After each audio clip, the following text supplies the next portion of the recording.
Hello everyone, welcome to Jupod Class 9. It's me and Nafi. എല്ലാവർക്കും മക്കളെ Jupod 9ാം ക്ലാസ്സിലേക്ക് സ്വാഗതം. ഞാൻ നിങ്ങളുടെ സ്വന്തം നാഫി. അപ്പോൾ നമ്മുടെ വീഡിയോയിലേക്ക് കിടക്കുന്നതിന് മുന്നേ നിങ്ങൾ രണ്ട് മൂന്ന് കാര്യങ്ങൾ ആദ്യം കമൻറ്റ് ചെയ്യുക. നിങ്ങൾക്ക് സോഷ്യൽ സയൻസ് ടഫ് ആണോ ഈസി ആണോ എന്നുള്ള കാര്യം ആദ്യം നിങ്ങൾ കമൻറ്റ് ചെയ്യുക. രണ്ടാമത് നിങ്ങൾക്ക് സ്കൂളിൽ നിന്ന് ടെക്സ്റ്റ് ബുക്ക് കിട്ടിയോ ഇല്ലയോ എന്നുള്ളൊരു കാര്യം കൂടി നിങ്ങൾ എന്ത് ചെയ്യുക, കമൻറ്റ് ബോക്സിൽ ഒന്ന് ടൈപ്പ് ചെയ്യട്ടോ. അപ്പോൾ നിങ്ങൾ ശ്രദ്ധിക്കേണ്ട കാര്യം, നിങ്ങൾക്ക് 8ാം ക്ലാസ്സിലെ പോലെയല്ല 9ാം ക്ലാസ്സിലെ സോഷ്യൽ സയൻസ്. 9ാം ക്ലാസ്സിലെ സോഷ്യൽ സയൻസ് 80 മാർക്കിനാട്ടോ. ആ 80 മാർക്ക് നിങ്ങൾക്ക് 2 ടെക്സ്റ്റ് ബുക്ക് പഠിക്കാനുണ്ട്. സോഷ്യൽ സയൻസ് 1 അഥവാ ഹിസ്റ്ററിയും സോഷ്യൽ സയൻസ് 2 അഥവാ ജോഗ്രഫിയും. ഈ 2 ടെക്സ്റ്റ് ബുക്കിലായിട്ട് മൊത്തം 16 ചാപ്റ്റേഴ്സ് നിങ്ങൾക്ക് പഠിക്കാനുള്ളത്. 9ാം ക്ലാസ്സിൽ മൊത്തം നിങ്ങൾക്ക് പഠിക്കാനുള്ളത് 16 ചാപ്റ്റേഴ്സ് അഥവാ 16 പാഠങ്ങളാണ്. ഈ 16 പാഠങ്ങളിൽ നിന്നാണ് നിങ്ങൾക്ക് എന്ത് ചോദിക്കുക, 80 മാർക്കിന് ക്വസ്റ്റ്യൻ ചോദിക്കുക. അപ്പോൾ നിങ്ങൾ ശ്രദ്ധിക്കേണ്ട പ്രധാനപ്പെട്ട കാര്യം, ഈ 80 മാർക്കിൻ്റെ പരീക്ഷയിൽ എഴുത്ത് പരീക്ഷ അഥവാ റിട്ടൺ എക്സാമിൽ നിങ്ങൾ സ്കൂളിൽ പോയിട്ട് പേപ്പറിൽ എഴുതുന്ന എക്സാമിൽ 80ൽ 24 മാർക്ക് നിങ്ങൾ എഴുതിയാൽ മാത്രമേ നിങ്ങൾ അടുത്തെല്ലാം 10ാം ക്ലാസ്സിലേക്ക് പാസ്സാക്കി വിടുള്ളൂ. നിങ്ങൾ 8ാം ക്ലാസ്സിൽ ചില എക്സാമൊക്കെ തോറ്റപ്പോൾ നിങ്ങൾ എക്സാം എഴുതിയിട്ടുണ്ടല്ലോ, അതേപോലെ അടുത്ത കൊല്ലം നിങ്ങൾ 9 നിന്ന് 10ലേക്ക് പാസ്സാണെങ്കിൽ 80 മാർക്കിൻ്റെ സബ്ജക്റ്റായ സോഷ്യൽ സയൻസിൽ 24 മാർക്ക് നിങ്ങൾ എന്ത് ചെയ്യണം, നേടിയെടുക്കണം. എന്ന് വെച്ചാൽ ചുരുങ്ങിയത് ഒരു 6 ക്വസ്റ്റ്യനെങ്കിലും നിങ്ങൾ എന്ത് ചെയ്യണം, ആൻസർ ചെയ്തിരിക്കണം. ഈ ക്വസ്റ്റ്യൻ എന്ന് പറഞ്ഞാൽ നിങ്ങൾക്ക് ചിലപ്പോൾ മാപ്പ് മാർക്കിംഗ് അടക്കമുള്ള ക്വസ്റ്റ്യൻസ് ഉണ്ടാവും. നിങ്ങൾക്ക് ഇന്ത്യയുടെ ഭൂപടം തരും. ആ ഇന്ത്യയുടെ ഭൂപടത്തിൽ ചില കാര്യങ്ങളൊക്കെ മാർക്ക് ചെയ്യാനുള്ള ക്വസ്റ്റ്യൻ കൂടി എന്ത് ചെയ്യും, നിങ്ങളോട് ചോദിക്കും. അപ്പോൾ ഈ രീതിയിലുള്ള ക്വസ്റ്റ്യൻസ് ഒക്കെ സോഷ്യൽ സയൻസ് ചോദിക്കാൻ ചാൻസ് ഉണ്ട്. അപ്പോൾ ചില കാര്യങ്ങൾ ശ്രദ്ധിച്ചിട്ടില്ലെങ്കിൽ നിങ്ങൾക്ക് സോഷ്യൽ സയൻസ് ടഫ് ആവാനുള്ള സാധ്യതയുണ്ട് എന്നുള്ളൊരു കാര്യം നിങ്ങൾ ആദ്യം മനസ്സിലാക്കി വെക്കണേ. അപ്പോൾ സോഷ്യൽ സയൻസ് ഈസി ആക്കണമെങ്കിൽ നിങ്ങൾ ചെയ്യേണ്ട കാര്യം എന്താണ്, പഠിക്കുക എന്നുള്ളതാണ്.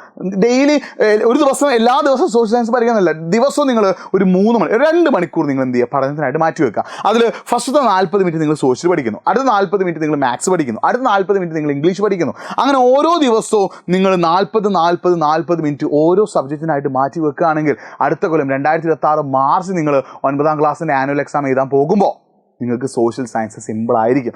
ഇല്ലെങ്കിൽ നിങ്ങൾക്ക് ടഫാവും, നിങ്ങൾ കഷ്ടപ്പെടും, നിങ്ങൾ ബുദ്ധിമുട്ടും. ആഴ്ചയിൽ എല്ലാ ദിവസവും പഠിക്കണമെന്ന് ഞാൻ പറഞ്ഞില്ല കേട്ടോ. ആഴ്ചയിൽ 4 ദിവസം നിങ്ങൾ പഠിക്കുക. ഓരോ ദിവസവും 2 മണിക്കൂർ വീതം നിങ്ങൾ പഠിക്കാനായിട്ട് മാറ്റി വെക്കുകയാണെങ്കിൽ, ഓരോ ദിവസവും 2 മണിക്കൂർ വീതം നിങ്ങൾ പഠിക്കാനായിട്ട് മാറ്റി വെക്കുകയാണെങ്കിൽ നിങ്ങളെ തേടി ഏറ്റവും ബെസ്റ്റ് റിസൾട്ട് വരും. നിങ്ങളെ തേടി ഏറ്റവും ബെസ്റ്റ് റിസൾട്ട് വരും. പക്ഷേ നിങ്ങൾ ആ സമയം മാറ്റി വെക്കുന്നില്ലെങ്കിൽ നിങ്ങൾ കുറച്ച് കഷ്ടപ്പെടുന്നുള്ളൊരു കാര്യം കൂടി ഞാൻ പറഞ്ഞു കേട്ടോ. പിന്നെ സോഷ്യൽ സയൻസ് പഠിക്കുന്ന പല കുട്ടികളുടെയും പ്രശ്നമാണ്, അതായത് അവർ പഠിച്ചതൊക്കെ മറന്നു പോകും. അത് മറന്നു പോകാതിരിക്കാൻ ഞാൻ ഈ പറഞ്ഞ ടെക്നിക്ക് ഒന്ന് യൂസ് ചെയ്യട്ടോ. Read, write and revise. നിങ്ങൾ ആദ്യം എന്ത് ചെയ്യുക, സോഷ്യൽ സയൻസ് പഠിക്കാനിരിക്കും ആദ്യം നിങ്ങളൊന്ന് വായിക്കുന്നു. എന്നിട്ട് നിങ്ങൾ അതെന്ത് ചെയ്യുന്നു, ആ വായിച്ച കാര്യങ്ങൾ നോക്കി വായിക്കണം. ആദ്യം നിങ്ങൾ നോക്കി വായിക്കുന്നു, എന്നിട്ട് ആ വായിച്ച കാര്യങ്ങൾ നോക്കി എഴുതുന്നു. എന്നിട്ട് നിങ്ങൾ എന്ത് ചെയ്യുന്നു, ആ പോയിന്റ് കാണാതെ ഒന്ന് എഴുതി നോക്കുന്നു. അപ്പോൾ ചില പോയിന്റ് നിങ്ങൾക്ക് മിസ്സാവും. ആ മിസ്സായ പോയിന്റ് വീണ്ടും നിങ്ങൾ നോക്കി എഴുതുന്നു. അങ്ങനെ എഴുതി പഠിച്ചാൽ മാത്രമേ നിങ്ങൾക്ക് 9ാം ക്ലാസ്സിലെ സോഷ്യൽ സയൻസിൽ A+ഓട് കൂടി 10ാം ക്ലാസ്സിലേക്ക് എത്താൻ പറ്റുള്ളൂ. അപ്പോൾ നിങ്ങൾ ശ്രദ്ധിക്കേണ്ട പരിപാടി എന്താണ്, നിങ്ങൾ തുടക്കം മുതലേ മികച്ച രീതിയിൽ പഠിക്കുക. നിങ്ങളെ പഠിപ്പിക്കാൻ ഞങ്ങൾ റെഡിയാണ്. അതിനാണ് എജ്യൂപോർട്ടിൻ്റെ 9ാം ക്ലാസ്സിൻ്റെ സൂപ്പർ ബാച്ച്. നിങ്ങൾ സൂപ്പർ ബാച്ചിൽ ജോയിൻ ചെയ്യാൻ തയ്യാറാണെങ്കിൽ, നിങ്ങൾ എജ്യൂപോർട്ടിൻ്റെ കൂടി സൂപ്പർ ബാച്ചിൽ പഠിക്കാൻ തയ്യാറാണെങ്കിൽ നിങ്ങളെ തേടി ഏറ്റവും ബെസ്റ്റ് റിസൾട്ട് വരും. ഏറ്റവും ബെസ്റ്റ് റിസൾട്ട് നിങ്ങളെ തേടി വരും. ഏറ്റവും ബെസ്റ്റ് റിസൾട്ട് നിങ്ങളെ തേടി വരും. ഏറ്റവും ബെസ്റ്റ് റിസൾട്ട് നിങ്ങളെ തേടി വരും. അപ്പോൾ 9ാം ക്ലാസ്സിലെ ഏറ്റവും ബെസ്റ്റ് റിസൾട്ട് നിങ്ങളെ തേടി വരണമെങ്കിൽ നിങ്ങൾ എന്ത് ചെയ്യണം, എജ്യൂപോർട്ടിൻ്റെ സൂപ്പർ ബാച്ചിൽ ജോയിൻ ചെയ്ത് പഠിക്കുക. അപ്പോൾ ആ ജോയിൻ ചെയ്യാനുള്ള ലിങ്ക് നമ്മൾ കമൻറ്റ് ബോക്സിൽ ഗൂഗിൾ ഫോമായിട്ട് പിൻ ചെയ്ത് വെച്ചിട്ടുണ്ട്. ഇനി നിങ്ങൾക്ക് എന്തെങ്കിലുമൊക്കെ ജോയിൻ ചെയ്യാനുള്ള ലിങ്ക് നിങ്ങൾക്ക് കിട്ടുന്നില്ലെങ്കിൽ എൻ്റെ ഇൻസ്റ്റാഗ്രാം ഹാൻഡിൽ ഞാൻ ഇവിടെ കൊടുക്കുന്നുണ്ട്, nafi.ejupod. ഇതിലേക്ക് നിങ്ങൾ എന്ത് ചെയ്താൽ മതി, ഒന്ന് ജസ്റ്റ് മെസ്സേജ് അയച്ചാൽ മതി കേട്ടോ. നിങ്ങൾക്ക് എന്തെങ്കിലും ചോദിക്കാനുണ്ടെങ്കിൽ, നിങ്ങൾക്ക് എന്തെങ്കിലും 9ാം ക്ലാസ്സുമായിട്ട് ബന്ധപ്പെട്ട എന്തെങ്കിലും സംശയങ്ങളൊക്കെ ഉണ്ടെങ്കിൽ അത് ചോദിക്കാനുള്ള ഒരു പേജും കൂടിയാണ് എന്ത്, nafi.ejupod. അപ്പോൾ എന്ത് ചെയ്യുക, ഒന്ന് സെറ്റാക്കി വെക്കുക. അപ്പോൾ ഇത്ര അപ്ഡേറ്റ്സിനായിട്ട് നമ്മൾ ഈ ഒരു ചാനൽ സബ്സ്ക്രൈബ് ചെയ്യുക. 9ാം ക്ലാസ്സിൽ പഠിക്കുന്ന എല്ലാ കുട്ടികൾക്കും നിങ്ങൾ ഈ ഒരു വീഡിയോയുടെ ലിങ്ക് അയച്ചു കൊടുക്കുക. മറ്റൊരു വീഡിയോയുമായിട്ട് വീണ്ടും കാണാം. It's me Nafi signing off. Bye.